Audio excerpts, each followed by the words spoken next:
Hello friends, இன்றைக்கி என்ன வீடியோனா group D study சேலஞ்சில் டே 3. இன்றைக்கி கொஞ்சம் படிக்க இன்ட்ரெஸ்ட் இல்லாதனால சின்ன சின்ன டாப்பிக்காக தான் போட்டேன் ஷெட்யூல் லிஸ்ட்டில். இன்இக்வாலிட்டி ஃபஸ்ட்டு டைப் பார்க்க ஸ்டார்ட் பண்ணிட்டேன். இதை முடிக்க 1 hour கிட்ட ஆச்சு. டீ குடிச்சிட்டு நெக்ஸ்ட்டு டைப் 2 டைப் 3 பார்த்துட்டு இருந்தேன். இது ஒரு 2 hours கிட்ட ஆச்சு.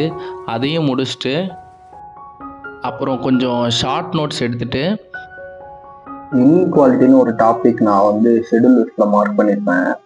அது என்ன டாபிக்னா, அது வெளியில் எங்கே படித்தாலும் கொஞ்சம் புரியாத மாதிரி இருக்க டாபிக் தான். அதுக்கு யூடியூப்லேயே நரேஷ் சார்ன்னு சொல்லிட்டு ஒரு ஃபேக்கல்ட்டி இருக்காரு. அதுக்கு டைரக்ட் எமோட்டின்னு சொல்லிட்டு ஒரு வீடியோவும், இது கோடட் எமோட்டின்னு சொல்லிட்டு ஒரு வீடியோவும், அப்புறம் எய்தர் ஆர், அது கோடடுக்கும் எமோட்டிக்கும் இருக்க மாதிரி வீடியோவும் எடுத்திருப்பாரு. இந்த வீடியோவை மட்டும் பார்த்தாலே போதும், நம்ம இந்த டாபிக்ல மார்க் ஸ்கோர் பண்ண முடியும். அதனால நம்ம படிக்கிற எல்லா டாபிக்கும் கஷ்டம்னு நினைக்கிறத விட நம்ம யார்கிட்ட படிக்கிறோம், எப்படி படிக்கிறோன்றதுல தான் நமக்கு புரியறது இருக்கு. நீங்களும் இதே மாதிரி எல்லா டாபிக்கும் ட்ரை பண்ணி பாருங்க. ஒரு டாபிக் புரியலன்னா ஃபேக்கல்ட்டியை மாற்றி பாருங்க, அப்படி இல்லை நீங்கள் படிக்கிற மெத்தடை மாற்றி பாருங்க, கண்டிப்பாக உங்களுக்கு புரியும்.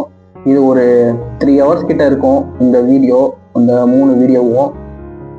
இதை பார்த்துட்டு புரியலன்னா மறுபடியும் ரிட்டன் இன்னொரு வாட்டி பாருங்க. இதை கற்றுக்கிட்டீங்கன்னா நீங்கள் ஒரு 5 to 30 secondsலேயே நீங்கள் இந்த டாப்பிக்கில் ஒரு சம்ம சால்வ் பண்ண முடியும்.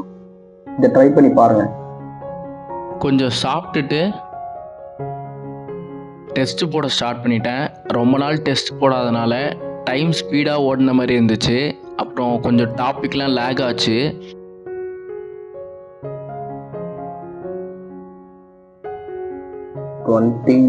.34 வந்திருக்கு.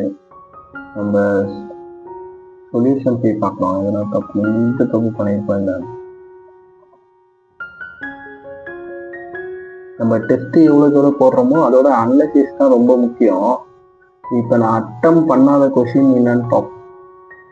இந்த கொஷினுக்கு ஈஸியான ஆன்சர் தான், இதுதான் இதோட ஆன்சர் நினைக்கிறேன். ஆனால் நான் கொஞ்சம் ஏதோ ஒரு கேர்லெஸ் மிஸ்டேக், ஏதோ நான் கால்குலேஷன் எங்கெங்கேயோ பண்ணி ஏதோ இது பண்ணிட்டேன். ஆனால் அதோட ஆன்சர் ரொம்ப ஈஸி தான். இது டைம் இல்லைன்னு நான் போடல. இதுவும் ஈஸியான கொஷின் தான். இதுவும் டைம் இல்லைன்னு போடல. இது 12th என்ன கொஷின். இந்த சீட்டிங் எனக்கு கன்ஃபியூஸ் ஆயிடுச்சு. இது நான் போட்டு பார்த்தா தெரிஞ்சிடும். இது ஈஸியான கொஷின் தான். இந்த மாதிரி கொஷின் தான் எனக்கு கொஞ்சம் நிறைய கன்ஃபியூஸ் ஆகுது. இந்த மாதிரி கொஷின் தான் கொஞ்சம் பார்க்கணும். இது என்ன மாதிரியான கொஷின்னே தெரியல. இது புதுசாக மெத்தடா என்னன்னு தெரியல. இது கொஞ்சம் செக் பண்ணணும். இது இந்த மாதிரி கொஷின் இப்போ அப்கமிங் 2024 நிறைய கொஷின் பார்த்தேன், கேட்டிருக்காங்க. இது சும்மா மிஸ்லேனியஸ். இந்த கொஷின், இந்த மாதிரி கொஷின் தான் இப்போ நிறைய கேட்குறாங்க. இந்த 2024 இதே மாதிரி கொஷின் தான் நிறைய கேட்டிருந்தாங்க. இதோட ஆன்சர் எனக்கு 45 வந்துச்சு. இது சொல்யூஷன்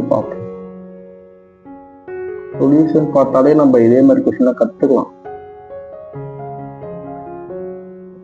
இப்படி பண்ணுவோம். நான் என்ன பண்ணிட்டேன், இந்த கிரேட்டர் வேல்யூலனே இந்த செகண்ட் டிஜிட் கிரேட்டர் வேல்யூ, கடைசி டிஜிட் ஸ்மாலர் வேல்யூ மல்டிப்ளை பண்ணும் அப்படின்ற மாதிரி போட்டுருந்துச்சு.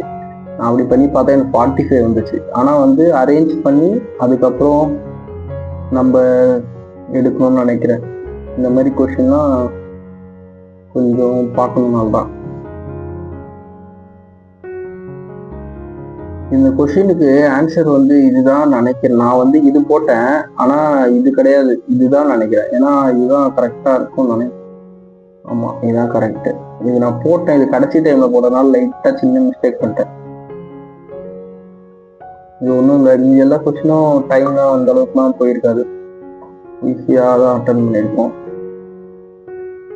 எனக்கு இந்த கொஸ்டினில் தான் கொஞ்சம் டைம் எடுத்த மாதிரி இருந்துச்சு. ஆமாம், இந்த கொஸ்டின் தான்.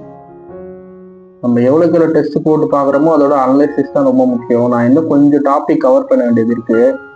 அந்த கொஞ்சம் டாப்பிக்கில் தான் கொஞ்சம் அடி வாங்குது. கவர் பண்ண டாபிக்லாம் ஓகே தான், கவர் பண்ணாத டாபிக் தான் அடி வாங்குது. சரி, இதை டெஸ்ட் பண்ணி பார்ப்போம்னா ஒரு டெஸ்ட்டு போட்டு பார்த்தேன். சரி, பார்ப்போம். இதுக்கப்புறம் இன்னும் கொஞ்சம் ரிவிஷன் பண்ணிவிட்டு இன்னொரு டெஸ்ட் போட்டால் தெரிஞ்சிடும் நம்ம ஸ்கோர் எங்கே விட்றோன்னு. நெக்ஸ்ட்டு ரீசண்டாக நடந்த ரீசனிங் கொஷின்லாம் அனலைஸ் பண்ணேன். அதை முடிச்சுட்டு ஷெடியூலில் மார்க் பண்ணிட்டேன். அப்புறம் டெய்லியும் மார்க் பண்ணிட்டேன். இந்த வீடியோ உங்களுக்கு பிடிச்சிருந்தா லைக் பண்ணுங்கள், ஷேர் பண்ணுங்கள், கமெண்ட் பண்ணுங்கள். நாளைக்கு இன்னொரு வீடியோவில் பார்க்கலாம். Bye friends.